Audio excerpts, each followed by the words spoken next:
Një zdrukthëtar I varfër I quajtur Kristaqërama I gjen një ditë një copë druri të çuditshme që qan dhe qesh si të ishte fëmijë. Ai vendos ta gdhend në formë kukulle dhe e pagëzon me emrin Edi Rama. Mirë po, që në çastet e para, kukulla nis të sillet keq. Ikën nga shtëpia, futet rregullisht në telashe dhe nuk dëgjon askënd.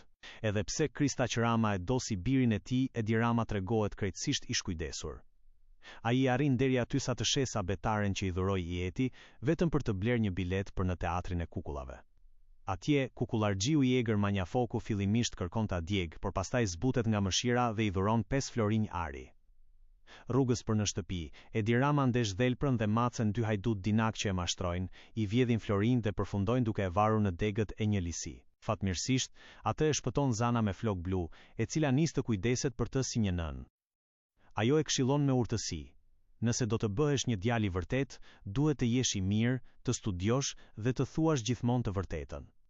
Por Edi Rama gënjen sërish dhe, si ndëshkim, sa herë që thot një gënjeshtër, hunda e tij fillon e rritet. Ndon se premton se do të përmirësohet, ai bie sërish pre e tundimeve.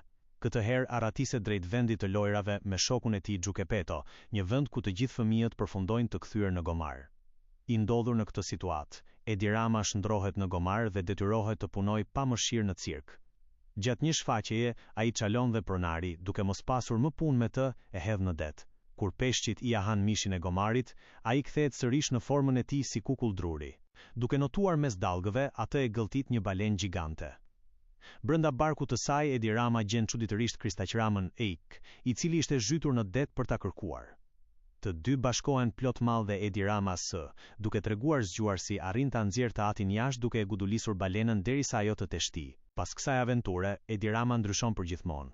Ai nis të kujdeset për baban e sëmur, punon fort, mëson dhe sakrifikon çdo gjë për të tjerët. Një mëngjes, kur zgjohet, zbulon me habi se nuk është më një kukull druri, por një djalë I vërtet me mishe kocka. Zana me flok blu ja kishte plotësuar dëshirën, pasi më në fund ai e kishte merituar me veprat e tij.